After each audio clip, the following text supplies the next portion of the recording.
സ്നേഹാഭിവാദ്യങ്ങൾ നേർന്നുകൊണ്ട് സംസാരിച്ച് നിൽക്കുവാൻ കഴിയില്ലല്ലോ. എന്തുകൊണ്ടും പ്രശംസാർഹമായ ഒരു കാര്യമാണ് ഇവിടെ നടക്കുന്നത് എന്നത് പറഞ്ഞറിയിക്കേണ്ടതില്ല. ഒന്ന്, A+ നേടിയ കുട്ടികളെ ആദരിക്കുന്ന ചടങ്ങ്, അതുപോലെ നോട്ടുപുസ്തക വിതരണത്തിന്റെ ചടങ്ങ് ആണ് ഇവിടെ. യുവാക്കൾ സംഘടിച്ചു കഴിഞ്ഞാൽ പലതും നടത്താനും പ്രാവർത്തികമാക്കാനും സാധിക്കും. ഇപ്പൊ നിങ്ങൾ തന്നെ പറഞ്ഞു, ഇവിടെ കാരണന്മാര് കുറച്ചേരെങ്കിലും കാരണന്മാർ ഇവിടെ ഉണ്ട്, കാരണന്മാരെ സപ്പോർട്ട് ഉണ്ട് എന്നുള്ളതിന്റെ തെളിവാണ്. അതുപോലെ യുവ സുഹൃത്തുക്കളുണ്ട്. നമ്മളൊക്കെ ഏത് ജാതിയാണെങ്കിലും ഏത് മതമാണെങ്കിലും നമ്മൾ ഈ പ്രപഞ്ചത്തിൽ ജീവിക്കുന്ന സമയത്ത് നമ്മുടെ ജീവിതത്തിൽ നമ്മുടെ പ്രപഞ്ചത്തിൽ നിന്ന് ജീവിതം അവസാനിച്ചു പോയാലും നമ്മളൊക്കെ ഇവിടെ ജീവിച്ചിരുന്നു എന്നതിന്റെ ചില അടയാളങ്ങൾ നമുക്കൊക്കെ ചെയ്യാനുണ്ട്. ഒന്നും ചെയ്യാതെ സമൂഹത്തോട് ഒരു പ്രതിബദ്ധതയില്ലാതെ ഞാൻ എൻ്റെ മൊബൈല് എന്ന ചിന്തയിൽ മാത്രം കഴിഞ്ഞുകൂടുന്നതിന് പകരം നമുക്ക് കുടുംബത്തെ നോക്കണം, മറ്റു ഉത്തരവാദിത്തങ്ങളും കാര്യങ്ങളൊക്കെ ഉണ്ടെങ്കിലും അതോടൊപ്പം നിങ്ങളൊക്കെ മത, രാഷ്ട്രീയ, സാമൂഹിക രംഗങ്ങളിലൊക്കെ പ്രവർത്തിക്കുന്നവരാണ്. അതിനുവേണ്ടി ഒരു ദിവസത്തിൽ ഒരല്പസമയമെങ്കിലും മാറ്റിവെച്ചാൽ നമ്മൾ ഇപ്പം നിങ്ങൾ പറഞ്ഞ് ആദ്യം മൊമെന്റ് മാത്രം കൊടുക്കാനേ ഉദ്ദേശിച്ചിട്ടുള്ളൂ, പിന്നെ നോട്ട്സായിരുന്നു. അങ്ങനെ നമ്മൾ സംഘടിക്കുമ്പോൾ നമുക്ക് പലതും ഇതിലും വലുതും ചെയ്യാൻ കഴിയും. അങ്ങനെ നമ്മളൊക്കെ ജീവിച്ചു പോയി എന്നതിൻ്റെ അടയാളങ്ങൾ നമ്മൾ സൃഷ്ടിച്ചുകൊണ്ടാകണം.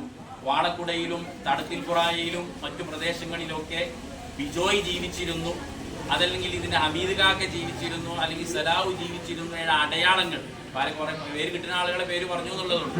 ഇതിന്റെ ഭാരവാഹികളെ പൂർണ്ണമായിട്ടുള്ള പേര് എനിക്കറിയില്ല. അപ്പൊ അങ്ങനെ നമ്മൾ ജീവിച്ചു എന്നതിന്റെ അടയാളം. ഏത് മനുഷ്യനും ഒരു ദൗത്യമുണ്ട്, കടമയുണ്ട്. ഇപ്പൊ നോക്കി, ഈ പ്രപഞ്ചത്തിൽ, ഈ ഭൂമിയിൽ നമ്മളൊക്കെ ഏറ്റവും ആയുസ് കുറഞ്ഞ, കാലയളവ് കുറഞ്ഞ ജീവിയായിട്ട് നമ്മൾ കാണുന്നത് പാറ്റയാണ്. പാറ്റ പുതുമഴ പെയ്യുന്ന സമയത്ത് ലൈറ്റിന്റെ പ്രകാശം കാണുമ്പോൾ, സൂര്യപ്രകാശമോ അല്ലെങ്കിൽ ലൈറ്റോ ബൾബോ കാണുന്ന സമയത്ത് മണ്ണിന്റെ അടിയിൽ നിന്ന് ജീവിച്ചു പുറത്തു വരുന്ന ഒരു പാറ്റ. ആ പാറ്റയാണ് ഏറ്റവും ആയുസ് കുറഞ്ഞതായിട്ട് നമ്മളൊക്കെ കാണുന്നത്. വേറെ ജീവികളുണ്ടോ എന്ന് നമുക്കറിയില്ല.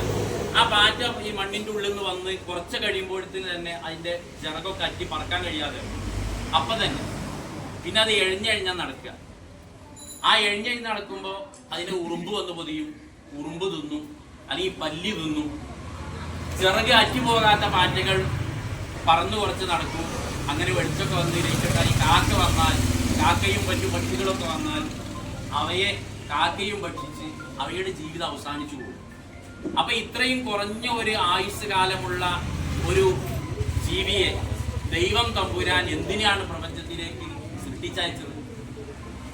ആ ജീവി പോലും ആ കുറഞ്ഞ സമയത്തിനിടയിൽ പ്രപഞ്ചത്തോടുള്ള ദൗത്യം, ഈ ലോകത്തോടുള്ള, മണ്ണിനോടുള്ള ദൗത്യം ആ കുറഞ്ഞ സമയത്തിനുള്ളിൽ പാറ്റ നിർവഹിക്കുന്നുണ്ട് എന്നതാണ്. അപ്പൊ മനുഷ്യരായ 30, 40, 50, 60, 70 ആയുസ് ജീവിക്കുന്ന നമ്മുടെ ആരോഗ്യവും നമ്മുടെ സമ്പത്തും നമ്മുടെ കഴിവും ശേഷിയും ക്ഷേമുഷിയും ഒക്കെ സമൂഹത്തിന് വേണ്ടി ഉപയോഗിക്കുക എന്നുള്ളത് നമ്മുടെ ഉത്തരവാദിത്തമാണ്. ആ ഉത്തരവാദിത്തമാണ് ഞാൻ ജോലി ചെയ്യുന്ന എൻ്റെ ഈ പ്രദേശത്തെ വാളക്കുടയിലെ യുവാക്കളും മറ്റു കാരണവന്മാരൊക്കെ ചെയ്ത് കൂടി ഒത്തൊരുമയോടും കൂടെ നടത്തിയത് എന്ന് ആലോചിക്കുമെന്ന് കാണുമ്പോൾ വല്ലാത്ത ചാരിതാർത്ഥ്യമുണ്ട്. ഇതിന് മുന്നിട്ടിറങ്ങിയവരെയും സപ്പോർട്ട് ചെയ്ത് കൂടെ നിന്നവരെയും എല്ലാവരെയും അഭിനന്ദിക്കുന്നതോടൊപ്പം ഇത് ഏറ്റുവാങ്ങാൻ വേണ്ടി ഇവിടെ എത്തിച്ചേർന്ന ഈ മൊമെന്റോകളും, അതുപോലെ ഇതിലേറ്റവും ഒരു ഫുട്ബോൾ താരമുണ്ട്, ആ കുട്ടിയെ ഒന്ന് കാണേണ്ടി വരും, ഒപ്പമില്ല, അവനെല്ലാം ഉയരങ്ങളിൽ എത്തിച്ചേരട്ടെ എന്ന് പ്രാർത്ഥിച്ചുകൊണ്ട് എല്ലാവരെയും അഭിനന്ദിച്ചുകൊണ്ട് A+ നേടിയ കുട്ടികൾക്കൊക്കെ അഭിനന്ദനം അർപ്പിച്ചുകൊണ്ട് ഞാൻ എൻ്റെ വാക്കുകൾ ഉപസംഹരിക്കുന്നു. അസ്സലാമു അലൈക്കും വറഹ്മത്തുള്ളാഹി.